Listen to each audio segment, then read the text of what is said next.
ಸಿದ್ದೇಶ್ವರ ಶಿಕ್ಷಣ ಸಂಸ್ಥೆ ಪ್ರಾರಂಭ ಆಗಿದ್ದು 1974ರಲ್ಲಿ ಪ್ರಾರಂಭಿಸಿದರು. ಸನ್ಮಾನ್ಯ ನಮ್ಮ ಈ ಸಂಸ್ಥಾಪಕ ಅಧ್ಯಕ್ಷರಾದಂಥ ಕೋರಿ ಸಾವ್ಕಾರು ಕೇವಲ 27 ವಯಸ್ಸಿತ್ತು. 27ನೇ ವಯಸ್ಸಿನಲ್ಲಿ ಅದ್ಭುತವಾದಂಥ ಒಂದು ಸಂಸ್ಥೆಯನ್ನು ಹುಟ್ಟು ಹಾಕಿ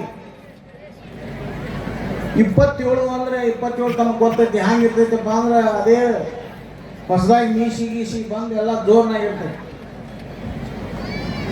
ಅಂಥ ಸಮಯದಲ್ಲಿ ಏನು ಮಾಡಬೇಕು ಏನು ಮಾಡಬಾರ್ದು ಅನ್ನುವಂಥ ಪರಿಪೂರ್ಣತೆ ನಮ್ಮಲ್ಲಿ ಇರುವ ಕಾರಣ ಏನೇನೋ ಮಾಡ್ತಿರ್ತೀವಿ ನಾವು. ಆದ್ರೆ ಸನ್ಮಾನ್ಯ ಲೋಣಿ ಸಾವ್ಕಾರ ಏನು ಮಾಡಿದ್ರಪ್ಪ ಅಂದ್ರೆ ಒಂದು ಅತ್ಯುತ್ತಮ ಶಿಕ್ಷಣ ಸಂಸ್ಥೆಯನ್ನು ಕಟ್ಟಿದರು. ಅತ್ಯುತ್ತಮ ಶಿಕ್ಷಣ ಸಂಸ್ಥೆಯನ್ನು ಕಟ್ಟುವುದರ ಮುಖಾಂತರ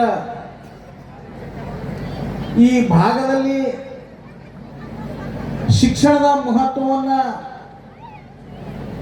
ಅರಿವೇ ಗುರು ಅಂತೀವಿ ನಾವು. ಶಿಕ್ಷಣದ ಅರಿವನ್ನು ಗುರುವಾಗಿ ಪರಿವರ್ತಿಸಿ ನಿಮಗೆ ಇಲ್ಲಿ ಎಲ್ಲರಿಗೂ ವಿದ್ಯಾದಾನವನ್ನು ಮಾಡಿದಂಥ ದಾಸೋಹವನ್ನು ಮಾಡಿದಂಥ ಸನ್ಮಾನ್ಯ BM ಕೋರೆ ಸಾಹೇಬರಿಗೆ ನಾನು ಈ ತಾಲೂಕಿನ ಈ ಅದ್ಭುತವಾದ ಸಂಸ್ಥೆಯನ್ನು ಕಟ್ಟಿದಂಥ ಕೋರೆ ಸಾವ್ಕಾರು ಇದು ಒಂದಕ್ಕೆ ಸೀಮಿತರಾಗಲಿಲ್ಲ. ಇಂಥವು ಸುಮಾರು 11 ಸಂಸ್ಥೆಗಳನ್ನು ಕಟ್ಟಿದ್ದಾರೆ. ವಿಶ್ವ ಪ್ಲಸ್ ಜನಹಿತಕ್ಕಿದು ಜ್ಞಾನದ ಜಾಲ.